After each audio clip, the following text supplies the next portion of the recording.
Assalamualaikum warahmatullahi wabarakatuh. Perkenalkan, nama saya Nurik Masari. Saya dari kelas C18E, Prodi Guru Sekolah Dasar Universitas Negeri Makassar. Di sini saya akan mempresentasikan materi-materi dari pelajaran metodologi.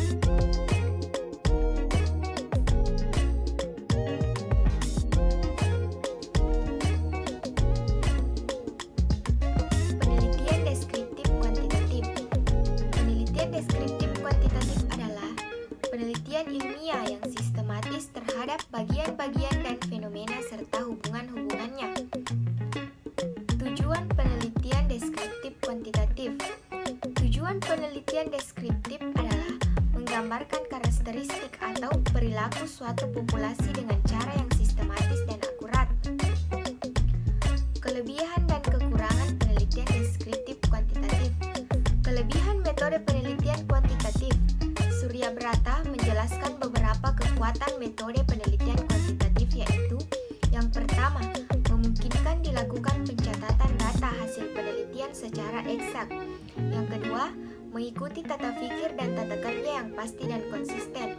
Yang ketiga, data dapat diringkas dengan cara dan bentuk yang lebih bermakna dan lebih mudah dianalisis. Yang keempat, memungkinkan penggunaan teknik analisis statistik dan matematis yang dapat diandalkan dalam penelitian ilmiah. Yang kelima, hasil penelitian yang diperoleh memiliki komunikabilitas yang tinggi. Dan yang terakhir, penelitian kuantitatif mempunyai dan memiliki keunggulan dalam menegakkan objektivitas, kebenaran diterima secara sepakat oleh para pengamat sehingga kesimpulan yang dicapainya kuat. Kekurangan metode penelitian kuantitatif. Yang pertama, berdasarkan pada anggapan-anggapan atau asumsi. Yang kedua, asumsi tidak sesuai dengan realitas yang terjadi atau menyimpang jauh, maka kemampuannya tidak dapat dijamin bahkan menyesatkan. Yang ketiga, data harus didistribusi normal dan hanya dapat digunakan untuk menganalisis data yang populasi atau sampelnya sama. Dan yang keempat, tidak dapat dipergunakan untuk menganalisis dengan cuplikan atau sampel yang jumlahnya sedikit.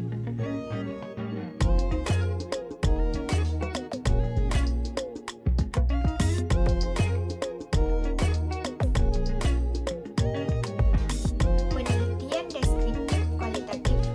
Penelitian deskriptif kualitatif menurut Nana Shaodi Sukmadinata adalah ditujukan untuk mendeskripsikan dan menggambarkan fenomena-fenomena yang ada, baik bersifat alamiah maupun rekayasa manusia, yang lebih memperhatikan atau mengenai karakteristik, kualitas, keterkaitan antar kegiatan.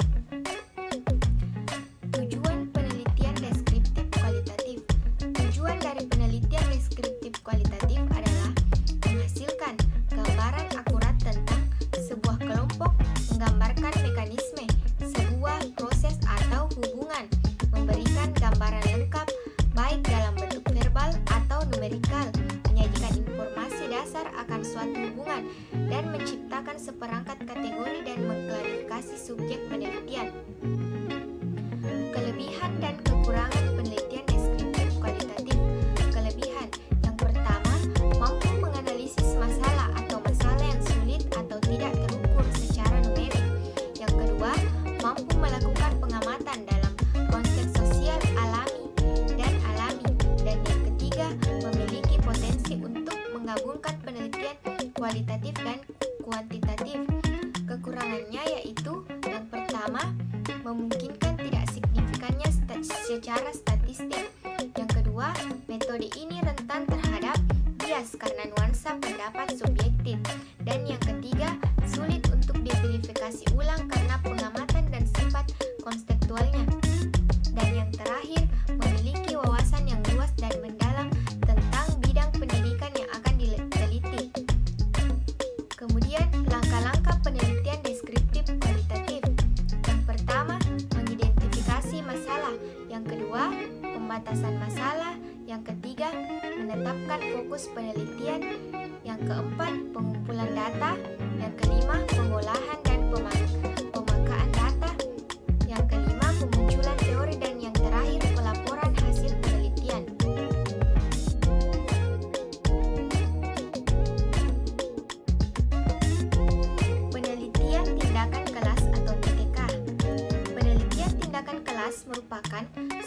kegiatan yang dilaksanakan untuk mengamati kejadian-kejadian dalam kelas untuk memperbaiki praktek dalam pembelajaran agar pembelajaran lebih berkualitas dalam proses sehingga hasil belajar pun menjadi lebih baik. Tujuan penelitian tindakan kelas. Dalam pelaksanaannya, PTK diawali dengan kesadaran akan adanya permasalahan yang dirasakan mengganggu, yang dianggap menghalangi pencapaian tujuan pendidikan, sehingga ditengarai telah berdampak kurang baik terhadap proses dan atau hasil belajar peserta didik dan implementasi sesuatu program sekolah.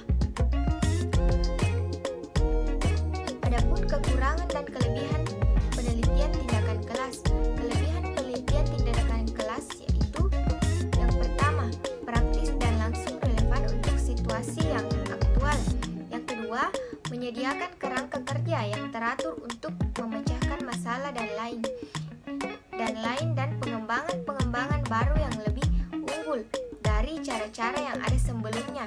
Yang ketiga, berdasarkan pada observasi yang nyata dan objektif, bukan berdasarkan pada pendapat subjektif atas dasar pengalaman masa lampau.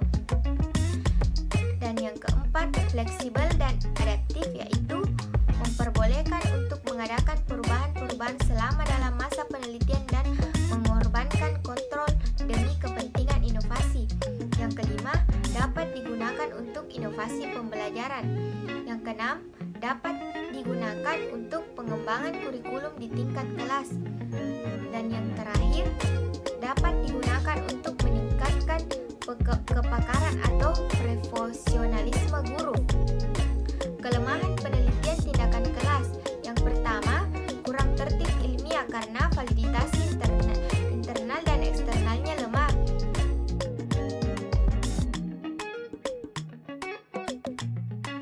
Penelitian eksperimen. Penelitian eksperimen merupakan penelitian yang dilakukan dengan melakukan manipulasi yang bertujuan untuk mengetahui akibat manipulasi terhadap perilaku individu yang diamati. Karakteristik penelitian eksperimen menurut Ari pada tahun 1985 ada 3 karakteristik dalam penelitian eksperimen, antara lain yang pertama, variabel bebas yang dimanipulasi, yang kedua, variabel lain yang berpengaruh dikontrol agar tetap konstan, dan yang ketiga, observasi langsung oleh peneliti. Tujuan umum penelitian eksperimen adalah untuk meneliti pengaruh dari suatu perlakuan tertentu terhadap gejala suatu kelompok tertentu dibanding dengan kelompok lain yang menggunakan perlakuan yang berbeda. Langkah-langkah penelitian eksperimen. Langkah-langkah dalam penelitian eksperimen pada dasarnya hampir sama dengan penelitian lainnya. Menurut Guy, pada tahun 1982, halaman 201, langkah-langkah dalam penelitian eksperimen yang perlu ditekankan adalah sebagai berikut. Yang pertama, adanya permasalahan yang signifikan untuk diteliti. Yang kedua, pemilihan subjek yang cukup untuk dibagi dan kelompok eksperimen dan kelompok kontrol. Yang ketiga, pembuatan atau pengembangan instrumen. Yang keempat, pemilihan desain penelitian. Yang kelima, eksekusi prosedur. Dan yang terakhir, melakukan analisis data.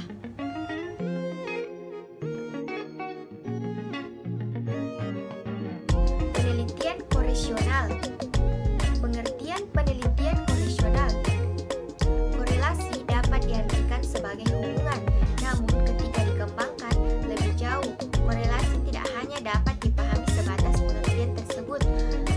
Korelasi merupakan salah satu teknik analisis data statistik yang digunakan untuk mencari hubungan antara dua variabel atau lebih yang bersifat kuantitatif. Tujuan umum penelitian koresional. Tujuan umum penelitian koresional adalah untuk mendeteksi sejauh mana variasi-variasi pada suatu faktor berkaitan dengan variasi pada suatu atau lebih faktor lain berdasarkan pada koefisien korelasi. Kelebihan dan kelemahan penelitian koresional.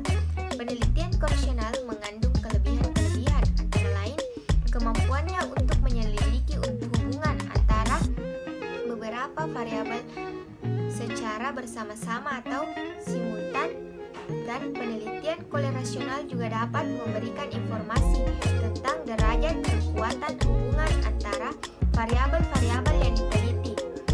Selanjutnya, Soekardi menambahkan kelebihan penelitian ini adalah penelitian ini berguna untuk mengatasi masalah yang berkaitan dengan bidang pendidikan, ekonomi, sosial. Dengan penelitian ini juga memungkinkan untuk menyelidiki beberapa variabel untuk diselidiki secara intensif, dan penelitian ini dapat melakukan analisis prediksi tanpa memerlukan sampel yang besar.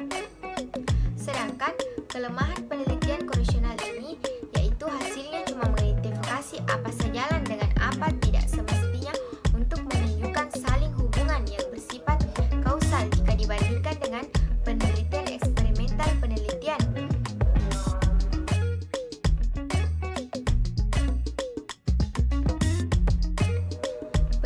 Penelitian R dan D. Menurut Sugiono pada tahun 2009, metode penelitian dan pengembangan atau dalam bahasa Inggrisnya Research and Development adalah metode penelitian yang digunakan untuk menghasilkan produk tertentu dan menguji keefektifan produk tersebut. Tujuan penelitian R dan D. Pada tujuan penelitian R dan D biasanya berisi dua informasi, yaitu masalah yang akan dipecahkan dan spesifikasi pembelajaran, model, soal, atau perangkat yang akan dihasilkan untuk memecahkan masalah tersebut. Langkah-langkah pokok penelitian R dan D.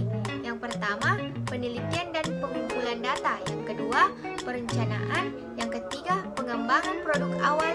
Yang keempat, uji coba awal. Dan yang kelima, revisi produk. Dan yang terakhir, uji coba akhir.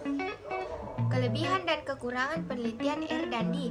Kelebihan penelitian R dan D yaitu yang pertama, pendekatan R dan D mampu menghasilkan suatu produk dan model yang memiliki nilai validasi tinggi karena produk tersebut dihasilkan melalui serangkaian uji coba di lapangan dan divalidasi oleh ahli. Dan kekurangan penelitian R dan D yaitu yang pertama, pada prinsipnya memerlukan waktu yang relatif panjang karena prosedur yang harus ditempuh relatif kompleks. Itulah tadi materi dari metodologi penelitian yang sudah saya bawakan. Jika ada salah kata, mohon dimaafkan. Assalamualaikum warahmatullahi wabarakatuh.